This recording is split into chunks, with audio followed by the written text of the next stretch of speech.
सोचो एक पल के लिए, क्या कभी ऐसा हुआ है कि आप रात को सो नहीं पा रहे थे, आंखें बंद हैं मगर नींद नहीं, और सिर्फ एक ही सवाल बार बार आ रहा था, मैं यहाँ क्यों हूँ? मेरी ज़िंदगी में ऐसा क्यों हो रहा है? क्या कभी ऐसा लगा है कि सब कुछ बिखर गया है, रिश्ते, सपने, खुद की पहचान, और आप वहाँ खड़े हो खाली हाथों से, ये सोचते हुए कि अब क्या? अगर हाँ, तो आज की ये कहानी सिर्फ और सिर्फ आपके लिए है। आज हम बात करेंगे एक ऐसी किताब की जो प्रतिज्ञा रुंडे ने लिखी है, अपनी खुद की टूटी हुई ज़िंदगी से उठते हुए। एक ऐसी किताब जिसका नाम है रीबिल्ड योरसेल्फ। ये सिर्फ एक सेल्फ हेल्प बुक नहीं, ये एक इंसान का सच्चा सफ़र है, एक जद्दोजहद है, अपने आप से हारने के बाद फिर से खड़े होने की कोशिश की कहानी है। तो बैठ जाइए आराम से, क्योंकि अगले कुछ मिनट्स में आपकी सोच शायद बदल जाए। प्रतिज्ञा रुंडे एक ऐसा नाम जो शायद अभी इतना पॉपुलर नहीं है, मगर जो कहना चाहती हैं वो आज के वक्त में बहुत ज़रूरी है। ये किताब 2022 में पब्लिश हुई नोशन प्रेस के ज़रिए, और ये सिर्फ 142 पेजेस की है, मगर इन पेजेस में जो अनुभव भरा हुआ है वो किसी भी बड़ी थिक बुक से ज़्यादा गहरा है। इस किताब का पूरा टाइटल है rebuild yourself, the supreme truth to overcome inadequacy and internal conflicts, यानी अपनी कमज़ोरी को जीतने का और अंदर के झगड़ों को ख़त्म करने का सबसे बड़ा सच्चा रास्ता। ऑथर ने ये किताब तब लिखी जब उनकी ज़िंदगी में सब कुछ गलत हो रहा था। उन्होंने लिखा है कि जब इंसान की पीठ दीवार से लग जाती है, जब कोई रास्ता नहीं दिखता, तब सिर्फ एक ही दिशा होती है, आगे की तरफ। और यही इस किताब का दिल है। वो आगे की तरफ जाने का तरीका सिखाती है, सही कदम से, सही लोगों के साथ। तुम अपनी ज़िंदगी के लेखक हो। एक बार की बात है, एक लड़की थी, पढ़ने में होशियार, सपने बड़े, हौसले भी अच्छे, मगर एक दिन सब बिखर गया। नाकामियाँ आई, लोगों ने साथ छोड़ना शुरू किया, और वो अंदर से टूट गई। उसने सोचा, शायद मैं ही गलत हूँ, शायद मेरी किस्मत ही ऐसी है। मगर ऑथर कहती हैं, रुको, ये सोच ही सबसे बड़ी गलती है। आप अपनी ज़िंदगी के लेखक हैं, और अगर आपको लगता है कि कहानी गलत मोड़ ले रही है, तो आप स्क्रिप्ट एडिट कर सकते हो, आप बदल सकते हो, ये मुमकिन है। हम अक्सर ये भूल जाते हैं कि हमारे हाथ में कितनी ताकत है। हम दूसरों को, हालातों को, किस्मत को ब्लेम करते रहते हैं, मगर सच्ची बात यही है, हम खुद अपने प्रेरक हैं। आज का सबसे पहला सबक ये है, अपनी ज़िंदगी की जिम्मेदारी लो। वो कहानी जो आप जी रहे हो वो आपकी लिखी हुई है, और अगर वो आपको पसंद नहीं तो आज से नया चैप्टर शुरू करो। फेल होना और टूट जाना दोनों अलग चीज़ें हैं। एक सवाल सोचिए, क्या आपने कभी कोई चीज़ ट्राई की और फेल हो गए? एग्जाम में, या रिलेशनशिप में, जॉब इंटरव्यू में, या बिजनेस में? अगर हाँ, तो आप अकेले नहीं हैं। दुनिया में हर इंसान फेल हुआ है, हर एक। मगर ऑथर एक गहरी बात कहते हैं, फेल होना और टूट जाना एक ही बात नहीं है। फेल होना तो एक इवेंट है, एक वाक्य, मगर टूट जाना ये आप खुद चूज करते हो। उनकी अपनी जिंदगी में एक ऐसा वक्त आया जब सब कुछ खत्म लगता था। उन्होंने ये चूज किया कि वो गिव अप नहीं करेंगी, और उसी मोमेंट ने उन्हें स्ट्रांग बनाया। थॉमस एडिसन ने कहा था कि मैंने 1000 तरीके ढूंढे जो काम नहीं करते।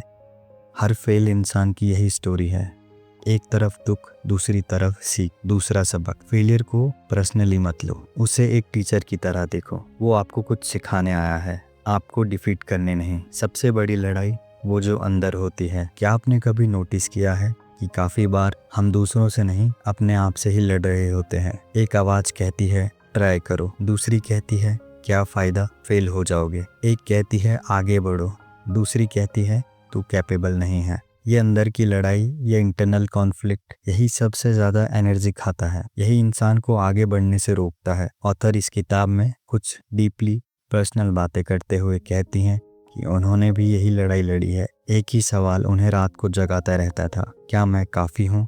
और शायद आप भी ये सवाल पूछ चुके हैं अपने आप से, एम आई इनफ? क्या मैं काफ़ी हूँ किसी के लिए, खुद के लिए? तो तीसरा सबक, अपने अंदर की आवाज़ें सुनना सीखो, उन्हें समझो, उनसे डरो नहीं, क्योंकि जब आप इन कॉन्फ्लिक्ट्स को पहचानते हो तभी आप उन्हें ठीक कर सकते हो। तुम्हारी जिंदगी में कौन है ये डिसाइड करता है तुम कहाँ जाओगे। एक बार एक इंसान था जो काफी कैपेबल था, टैलेंटेड भी, मेहनत करने वाला भी, मगर वो हमेशा टॉक्सिक लोगों से घिरा रहता था। लोग जो उसकी हर बात में कमी निकालते, जो उसके सपनों का मजाक उड़ाते, जो उससे नीचे धकेलने में खुशी पाते। सालों बाद वो इंसान रियलाइज करता है, मेरे अंदर आग तो थी, लोगों ने बुझा दी। ऑथर की एक इम्पॉर्टेंट टीचिंग ये है, जब आप खुद को रिबिल्ड करते हो तो आपके आसपास के लोग भी उसी प्रोसेस का हिस्सा होते हैं।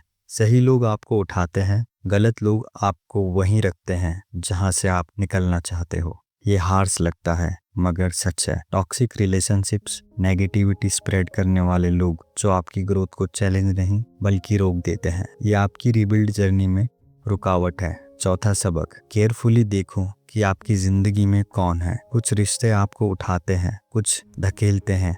जो उठाते हैं उन्हें संभालो, जो धकेलते हैं उनसे डिस्टेंस बनाना सीखो। ये सेल्फिश नहीं, ये जरूरी है। जब सब कुछ रुक जाता है तभी एक रास्ता होता है आगे की तरफ। सोचो एक ऐसी सिचुएशन जब बिल्कुल अंधाधुंध लगता है, कोई रास्ता नहीं, कोई उम्मीद नहीं, सब बंद दरवाजे। यही मोमेंट होता है जब लोग या तो टूट जाते हैं या ट्रांसफॉर्म हो जाते हैं। ऑथर कहती हैं, जब आपकी पीठ दीवार से लग जाए तब सिर्फ एक ही दिशा होती है, आगे। वो दीवार आपको रोकने के लिए नहीं आई, वो आपको ये बताने के लिए आई है अब और पीछे नहीं जा सकते, अब सिर्फ आगे जाना है। प्रोग्रेस का मतलब ये नहीं है कि एक दिन में सब ठीक हो जाएगा। प्रोग्रेस का मतलब है आज कल से एक कदम आगे होना, एक छोटा सा स्टेप, रोज, कंसिस्टेंटली। पानी की एक बूंद अकेले कुछ नहीं करती, मगर रोज रोज की एक बूंद वो पत्थर को भी काट देती है। पांचवा सबक, अपनी रिबिल्ड जर्नी में बड़े बदलाव की उम्मीद मत रखो एक ही रात में। छोटे छोटे स्टेप्स लो, रोज एक कदम, और एक दिन आप देखोगे तो हैरान हो जाओगे कितना सफ़र तय कर लिया। सबसे मुश्किल काम, खुद को माफ़ करना। हम लोगों को माफ़ी दे देते हैं, रिश्तेदारों को, दोस्त को, किसी अजनबी को भी, मगर एक इंसान है जिसे हम सबसे कम माफ़ी देते हैं, और वो है हम खुद। अपनी गलतियों का बोझ हम सालों सालों तक उठाते रहते हैं, बार बार सोचते रहते हैं, काश मैं तब ऐसा करता, काश मैं वो नहीं कहता, काश मैं बेटर होता। ऑथर इस किताब में एक बहुत इम्पोर्टेंट बात कहती हैं, जब तक आप खुद को माफ़ नहीं करते आप सच में आगे नहीं बढ़ सकते। आप फिजिकली आगे चल सकते हो मगर दिल वहीं रहता है। सेल्फ फॉरगिवनेस, खुद को माफ़ी, ये वीकनेस नहीं है, ये सबसे बड़ा करेज है। क्योंकि खुद को माफ़ कर देना मतलब ये नहीं है कि आपने जो किया वो सही था। इसका मतलब है कि आप उस बात से सीख चुके हैं और अब आप बेटर करने के लिए तैयार हैं। छठा सबक, आज रात सोने से पहले अपने आप से ये कहें, मैंने गलतियाँ की मगर मैं सीख रहा हूँ। मुझे अपने आप को माफ़ करना है ताकि मैं आगे बढ़ सकूँ। ये एक सिंपल एक्ट है मगर ये ज़िंदगी बदल सकता है। रिबिल्ड करना मतलब टूटने के बाद जो बनता है वो ज़्यादा मजबूत होता है। जापान में एक आर्ट फॉर्म है जिसका नाम है किंगत्सुकी।